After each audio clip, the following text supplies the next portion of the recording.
November 26, 2008, Karachi, Pakistan. 10 men gathered at a small harbor. They lowered a small wooden boat into the Arabian Sea, climbed aboard, and motored towards a fishing vessel on the horizon. As they drew up alongside, the captain headed up on the deck to see what was going on. The 10 men murdered the crew and forced the captain to change course, setting sail for Mumbai. Formerly known as Bombay, Mumbai is the largest, richest, and most populous city in India. Their intent was to mercilessly massacre innocent people throughout the city in carefully coordinated terror strikes. Only one side had the guns. The baddies had the guns, the goodies had nothing. This was India's 9/11. Welcome to Covert, a show about the shadowy world of international espionage and top-secret military operations. These were some extremely motivated and brave men.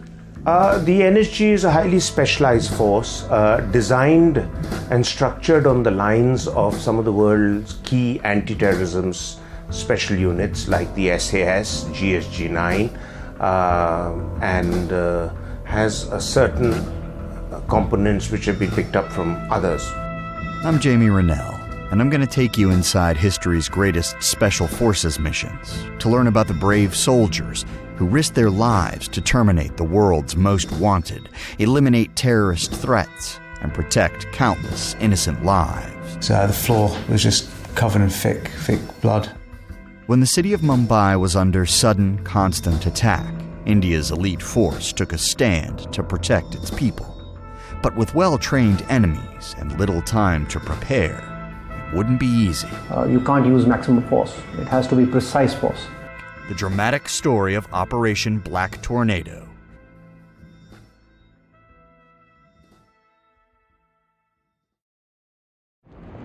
Mumbai is the richest and most populated city in India. It prides itself on its Western influence and rich culture. Tim Reed was doing business in the city in early November 2008 and sets the scene. I'd flown in that morning from Delhi. It was an early morning flight, so I was a little bit red-eyed and tired. Spent the day battling through the city to various meetings, driving around, and then finally got to the hotel that night, exhausted. Mumbai is a busy, crazy, hectic, wild place, absolute assault on the senses. You know, the noise. I like going out running quite often, and I've never really go out to other cities where I have to run over dogs and people sleeping on the street and all kinds of obstacles. So it's a very entertaining place to go to. Mumbai, to Americans, is considered a wealthy city, home to Bollywood, home to luxury, be it luxury hotels, luxury boutiques, home to backpackers, but it's considered a very wealthy city, an investment city. That's Amy Gutman, a veteran reporter. She was with CBS News Bureau in London as the terrorists made their way to Mumbai. Around 8:30 p.m., the fishing boat carrying the militants arrived at the shore of Mumbai, not far from the heart of the city. Now, at their destination, they killed the captain and stepped onto shore. The men were all heavily armed and carrying enough rounds and bombs for days of fighting. To everyone else in the city center, the evening was like any other, bustling with tourists and getting busier as the locals hit the streets for after-work activities. A short walk from the waterfront, British tourist Harnish Patel was enjoying a few drinks with a friend at the world-famous Leopold Cafe. I was in India in 2008 on the way back to the UK for Christmas. The Leopold Cafe is a very popular bar cafe where a lot of Westerners, locals and tourists meet for food and drink. I recall from walking into the bar, it was completely packed, and we were taken to a seat which is pretty much at the back of the cafe, nowhere to move, no escape route, nowhere obvious. Not long after, local journalist Surav Mishra arrived on the scene to meet up with friends. My friends Kate and Clementine, they were waiting outside the cafe, And at 8:30 we made there, and we said let's get in. It's always crowded, so you don't find places to sit. So we had to wait a while. Then we got a place, and there are quite a few pillars. I think 3 or 4 pillars inside. So we were sitting next to one of the pillars, and we started. We had the normal Leopold cafe food, the beer. It seemed like a pleasant, normal evening out, until Mishra noticed 2 visitors acting strangely. They didn't appear to be at the Leopold to socialize. They seemed out of place to me. After a while, I see there is this guy who's sitting in front of me, another table, and his friends are all laughing. So suddenly I see there is some sort of cracker or some fire is coming out on his table. So I thought probably it's his birthday, people are celebrating. Then I see he's flung off behind, and the food and everything is shattered. Then I just hear ta ta ta ta ta ta, and then something hits me. I knew something wasn't quite right when I heard a gunshot, and what sounded like a lot of glass dropping at once. 2 gunmen were firing AK-47s from the doorways, spraying the cafe with bullets. Harnish took shelter under the small cafe table. A lot of shouting and screaming, people rushing around. At that point, I looked either side, and clearly, I recall from walking into the bar, it was completely packed, and we were no escape route, nowhere obvious. The only exit that I was aware of was through the entrance. We hadn't been in that long, didn't know where the toilets or any of the exits were. So literally, it was just locked down. Just brace myself and not move or make any sound. Surav, meanwhile, had turned away from his conversation, wondering what all the commotion was about, when something hit his arm. It took a minute for it to sink in. I said, oh my God, is something happening around? Why people are running, Then I ran. When I came out of the door, I realized there is something which is holding me back. Then I see that blood is flowing out of my body. So we had to run about a kilometer to the Regal Cinema, where we got a taxi, and that taxi guy took us into the hospital. Surav was bleeding, but was still able to move.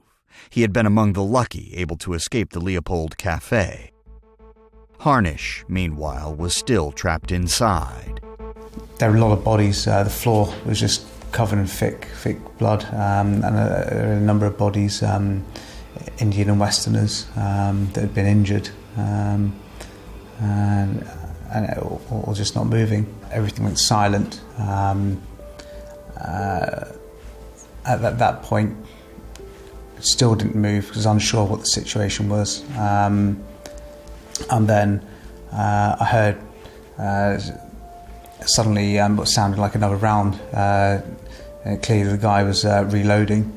And then what I'm assuming is he may have been shooting at bodies on the floor, maybe other people just sort of curled up on the floor. And it's during that round that I was hit. It must have been, that was when I was hit in the leg. That's when I felt the thud against my left side of my body. I felt my body jerk 180 degrees, and I just braced myself again. Didn't move because if I did, there was this chance that he'd come back and finish off what he obviously intended to do. He waited for something to happen, huddled under the table, and finally, after a sustained attack, the gunmen fled into the night. The dying and wounded were left to their fate when an ambulance arrived on the scene. Harnish was brought to a hospital for treatment. Surav was lucky as well, but 10 people were killed. Because the wound was fresh and I could be summoned to the hospital fast, that's the only reason I survived. Across town, 2 more gunmen were in a taxi, headed for the crowded Central railway station. Reports started to come through that there was an incident developing in Mumbai. CBS News journalist Amy Gutman started to put together a report in London as Sutik Biswas was monitoring the event for the BBC. The Victoria Terminus would be akin to an attack on Grand Central, which has huge significance, not just for New Yorkers, but for all Americans, for its history, for its sentimental value. It's depicted in so many films. So an attack on the main train station in a country or in a major city like Mumbai or New York, I think has strong resonance for Americans. If you look at the station, that's the busiest station. Mumbai also has the largest suburban train network in India, so a lot of the traffic basically starts and ends at that station. Really iconic station, built by the British Victorian architecture, very Gothic looking, as you will find. The gunmen walked slowly through the crowded passenger hall. At 9:53 p.m., they pulled assault rifles from their bags and unleashed a devastating hail of bullets into the crowd. 104 people were injured and 58 killed. Well, we were at home, my wife and I. We were, evening time, I think we just finished dinner or something. And our niece, who's with her family in Mumbai, they were leaving for a holiday for Goa. And they were at the train station. Vikram Sood is the former head of India's Foreign Intelligence Agency. She rang us to say that, something horrible is happening here. And I think it's gang warfare. Probably it's on TV. And we're going home. So they put the phone down. And we switched on the TV.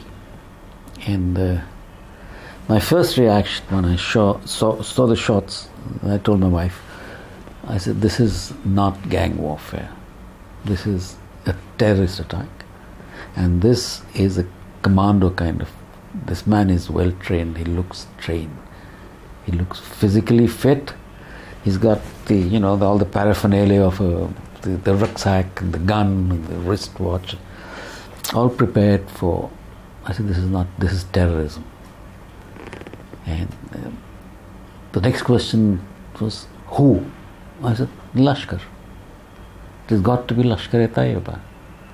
They are the only ones who are competent enough to do it. The Lashkar-e-Taiba are a Pakistani terrorist organization who are influenced by the Wahhabi sect of Sunni Islam. Their aim is to establish Muslim rule over the entire Indian subcontinent, and they're willing to slaughter innocent men, women, and children to achieve that goal. Later intelligence believed that in 2008 they were funded by none other than Osama bin Laden. But on the day of the attacks, Indian intelligence was only just getting wind of the situation. Army Brigadier Venkataraman Mahalingam was oblivious to the attacks until he saw them on TV. He had been enjoying a night out with his wife when the attacks began. Well, I didn't know anything about it till I saw things in the TV. It was the first time I was, on that day I had just gone out and got in, and my wife told me that there is something like this is happening. Switched on the TV, and then I heard that the commandos of the Navy were taking some action. And initially I never expected the whole thing to be of this enormity. And thereafter, then slowly things started unfolding itself. And another intelligence officer was watching the horror unfold and planning retaliation. Maroof Raza was the Director General of India's elite counter-terrorism unit, the Black Cats. To me, it became clear in the very beginning itself that it was a terrorist attack. What took people by surprise was the fact that the way Mumbai was chosen and the high-profile southern Mumbai business district was chosen.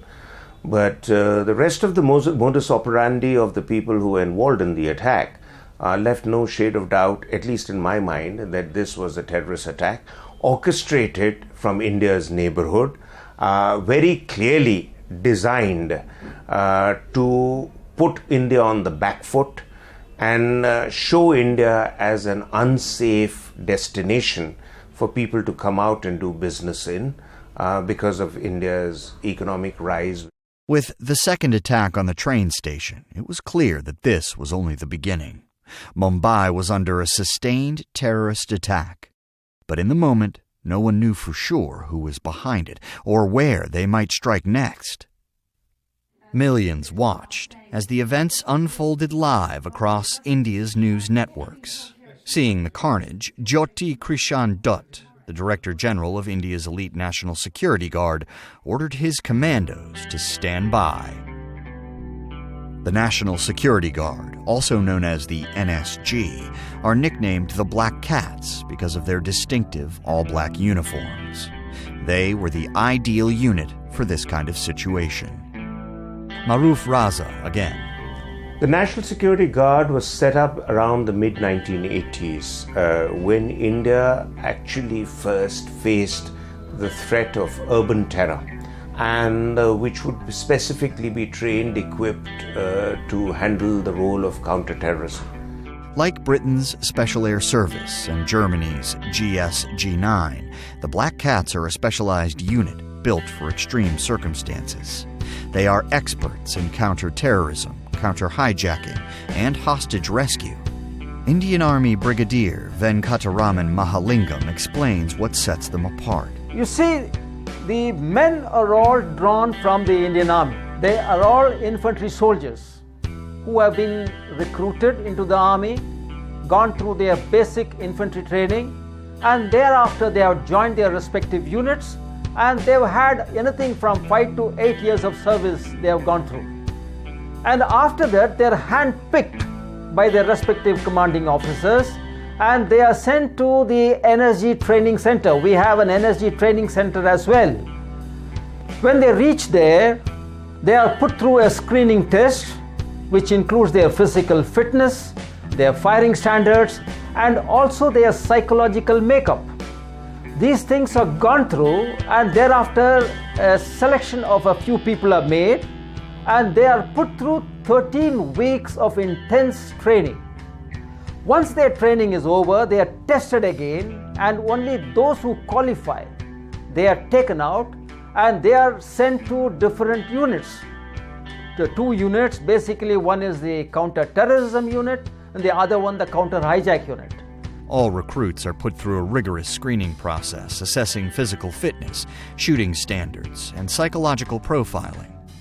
Serving soldiers Maruf Raza, Colonel Chandrawat, and Brigadier Mahalingam explain what it takes to become part of the force. So largely, they pick up people, firstly, who have very good physical attributes. They look at people who have commando mindsets and therefore are willing to do the unusual, be put through unusual hours of training and unusual demands on them, even at the cost of their lives. They look for people who are out of the box. Special operations training, like for example, room shooting practices, building interventions, bus intervention, metro intervention, and in my unit's case, counter-hijack training and bomb disposal training. They are daredevils, they are first-rate troops, and I can vouch for that. Certainly, the Black Cats seemed prepared to be able to take on anything. How would they respond to a gang of well-armed, committed terrorists spread out across India's busiest city?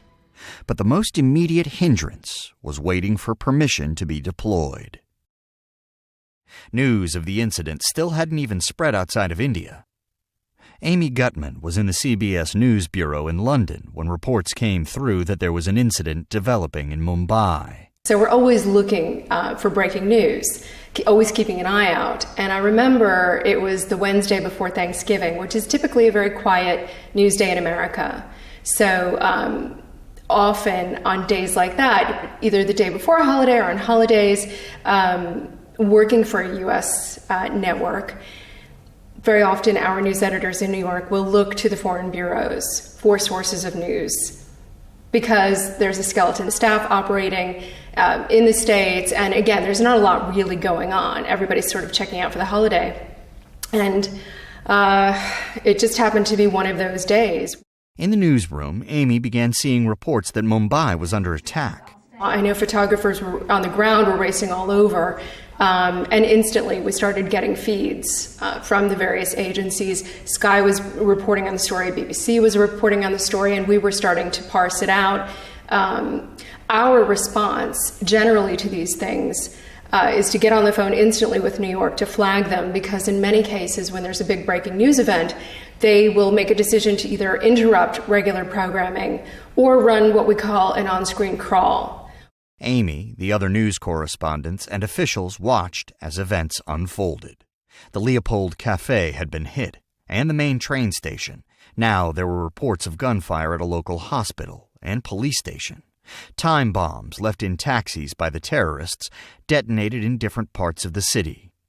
Reports were already coming in that 74 people had been killed and 147 wounded. At this stage, the authorities had no idea what was going on or what to do about it. Instead, the best intelligence was from social media. It was really the first time that Twitter played a very big role in our news coverage and our reaction. People who were posting links to pictures, to cell phone images. Twitter and Facebook messages were coming in droves about hearing bombs, seeing chaos. From the sheer number of messages, the real scale of the attacks was obvious, and there was panic on the ground. But with so much conflicting information, it was impossible for the authorities to figure out an accurate intelligence landscape. Sutik Biswas, BBC's India correspondent, was also monitoring the unfolding events in shock. I remember it was an evening when there was a cricket match between India and England being played. And England was getting a hammering in that series, I think. And so we were very happy, and I was planning dinner when at 9:30 exactly, I remember, I got a text message from a journalist friend in Delhi that there was a little gang attack outside the Leopold Cafe in Mumbai. But I remember how it kind of escalated, because within 25 minutes I got another text message from the same friend saying that it looks much more serious. I think within 1 hour, 1 hour, 15 minutes, I was absolutely sure that this was a huge story, possibly the biggest terror attack in India. Yeah, I think by within a couple of hours, I remember by 11:30 we were absolutely sure that this is huge. This is huge, this is a big terror attack. Decided to move a huge crew to Bombay, at least about half a dozen people, I think, left next morning, producers, reporters, cameramen. We took the first flight. I remember it was an early morning flight, 5:30, 6 o'clock in the morning. Indian Airlines, full of the media, some grieving relatives. Another BBC correspondent, Mark Dumet, was scrambling to the scene of the attacks as well. It was stunning. It was shocking that something like this could have been going on. Media from all over the world were assembling on the scene, drawing attention to the fact that Indian authorities were still at a standstill. Civilians, journalists, and bloggers alike were sharing real-time information on social media, making it one of the most well-documented terrorist attacks in history. It later became clear that grabbing worldwide attention was a key part of the terrorists' plan. It was meant to last a long time. It was meant to attract the attention of the world. I think the timing played perfectly into a Western news schedule in terms of hitting at a time of day when it would allow people to plan their coverage so that there would be enough material and would be enough preparation time for people to get people in place and put together a story. Remember, it happens at night in Delhi and in Mumbai. It's daytime in New York. It's daytime on Capitol Hill, and it is also daytime in London. 119 people had already been killed and 315 wounded, and it looked to the world as though the Indian government had lost control of the situation. Over 600 miles away in Delhi, the Black Cat commandos were on standby, waiting to deploy. But they were powerless to intervene until the Director General, J.K. Dutt, was given direct orders to launch a counter-terror operation. And in Mumbai, the situation was escalating. 2 hours into the attacks, the terrorists targeted one of India's most famous hotels, the Oberoi Trident. Within sat British businessman Tim Reed, enjoying a meal. I was staying in the Oberoi Hotel, which is on Nariman Point. I guess it's what has been always the commercial centre of Mumbai. And the Oberoi Hotel is one of the kind of long-standing upmarket, I guess, hotels. And it's, it's a nice place to stay. I had been eating in the restaurant. I remember I was reading, and it just so happened that I finished the book just as the waiter came up to ask if I wanted some coffee. And I said, no, I've, finished my book. I'm going to go now. Let me pay the bill. Tim paid the waiter and stood up to leave. I left the restaurant, it was on the mezzanine level of the hotel, so it was overlooking the lobby. I looked over my left shoulder into the lobby, and everything was moving in slow motion. It's a little bit like when you fall off your bike and you fly through the air and imagine what pain lies ahead of you. And I didn't hear any gunshots, I didn't see what was happening. I could just see people running in a very strange way, and things blurred and a tunnel vision view of what was happening. It was maybe a second, well, what seemed like a number of seconds later, but possibly a split second later, that I heard some gunshots and saw people running up the staircase. That was when I realised that something fairly bad was happening. Tim didn't know just how bad it was. Not only was the Oberoi under attack, but a mile away the Taj Palace Hotel was also seeing gunfire. One of the city's greatest landmarks, the Taj Palace Hotel, not only has hundreds of suites, it's the local gathering spot for celebrities, royalty, and rock stars. An attack on such a landmark building would have major consequences around the world. The two hotels are landmarks that attract a lot of people. This is why were all considered very soft targets. You get a lot of bang for your buck. You get locals and you get big international crowds.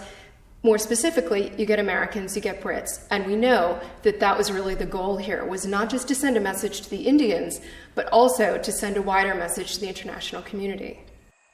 Back at the Oberoi, Tim Reed had left the restaurant, still unsure what was happening.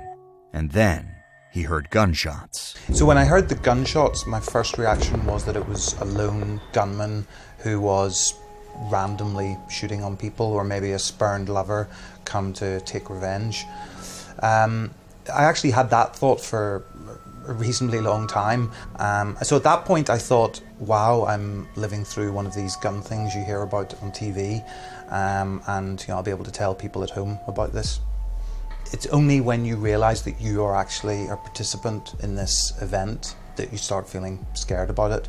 And at that point, both my legs were shaking uncontrollably, and I was sort of holding onto a pillar, really hoping that I didn't die, and thinking about what I'd done in my life up to now, and whether in that classic life flirting in front of your eyes, do I regret anything? Should I have done things differently?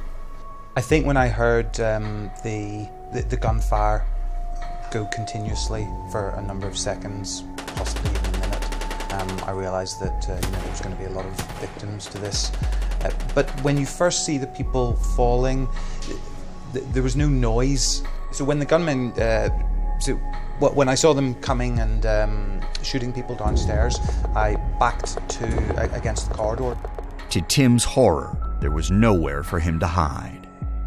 At the end of the hall were several elevators, but reaching them would put him in full view of the terrorists. Then he saw something.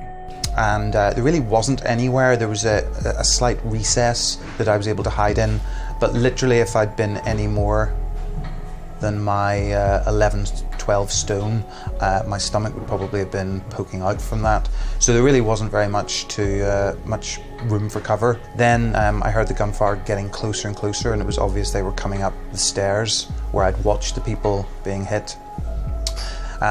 They came up the stairs, and I looked back into the restaurant that I'd just come from, and at that point the head waiter closed the doors and locked everyone into the restaurant. So I was the only person on the mezzanine, and everyone else was in the restaurant. So the gunman came closer and started shooting at the glass door. At that point, they must have been, 5, 6, 7 feet from where I was. But they weren't looking for me, they were looking at the restaurant.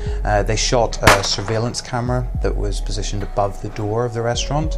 So they'd obviously scoped the place out pretty well beforehand. And everyone in the restaurant was screaming and running everywhere. And I fully expected them to keep walking and then look to their left, see me and shoot me.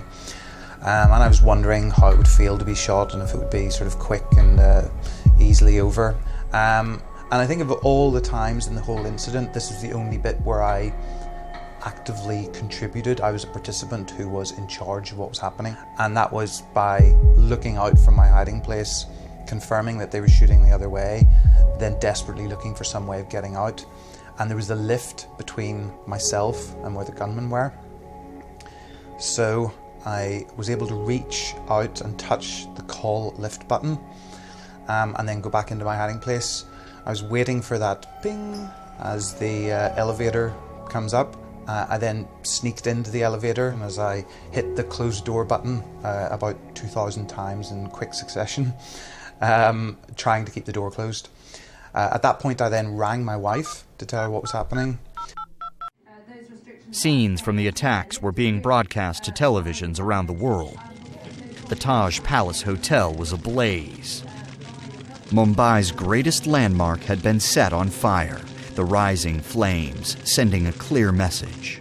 Nowhere was safe.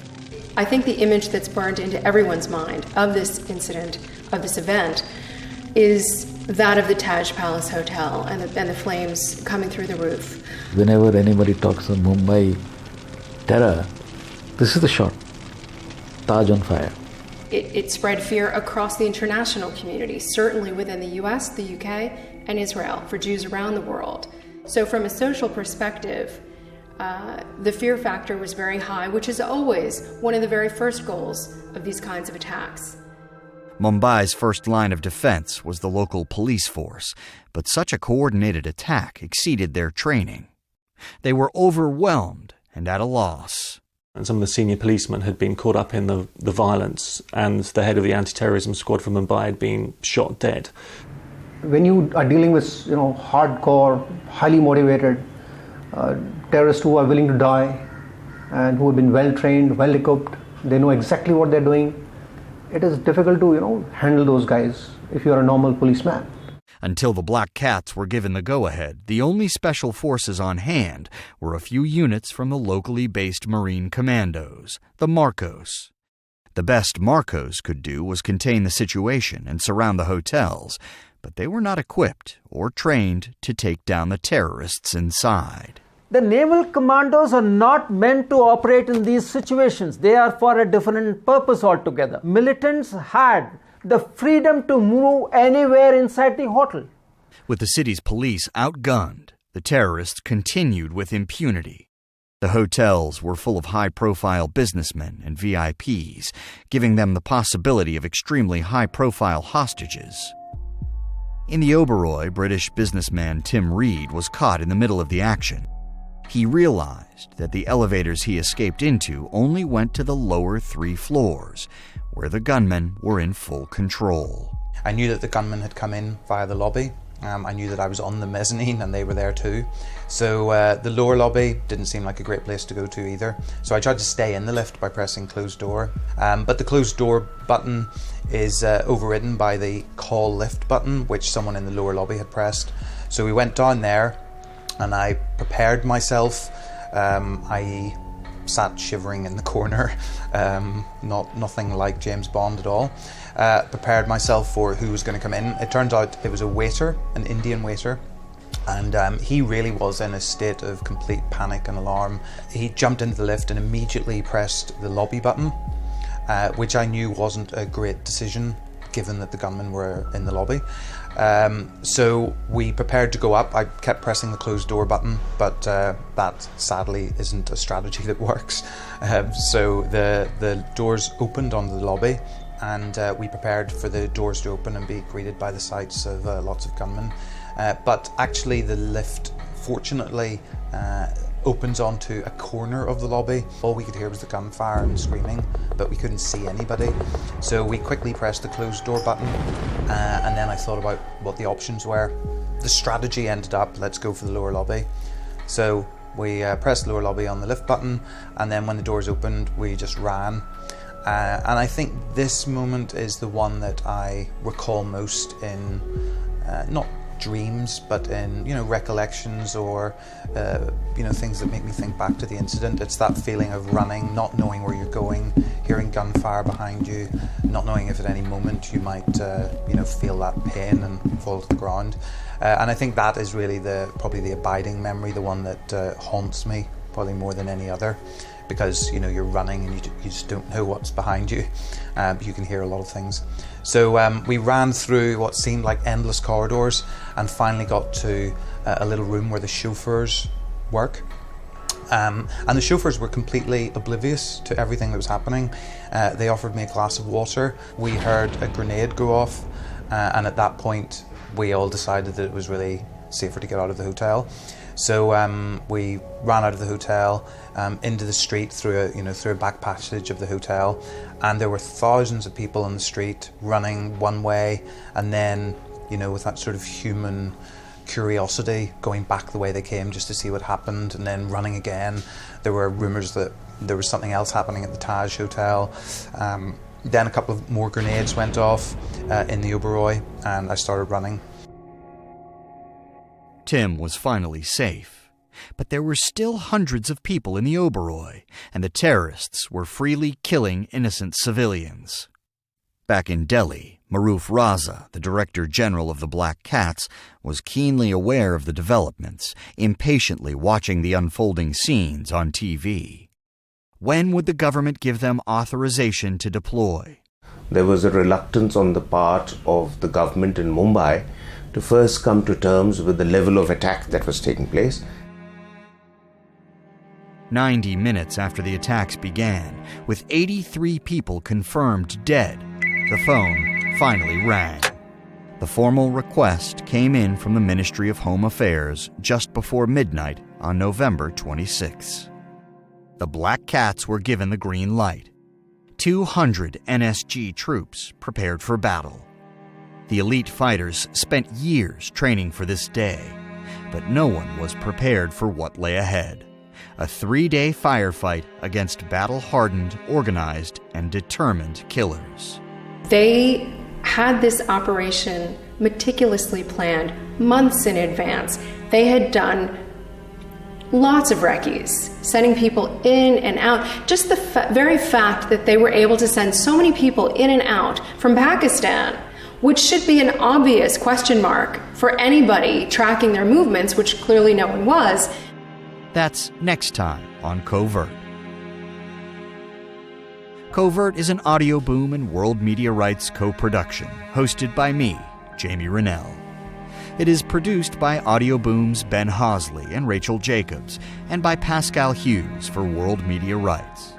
We had editing help by David Markowitz, with additional production from World Media Rights by Gerald Zabengwa and Damian Thorpe. David McNabb is the series creative director, and the executive producers for Audio Boom are Brendan Regan and Stuart Last. If you haven't already, don't forget to follow us on Spotify or subscribe on Apple Podcasts, Stitcher, or wherever you find your favorite shows. And if you've got some time, give us a review.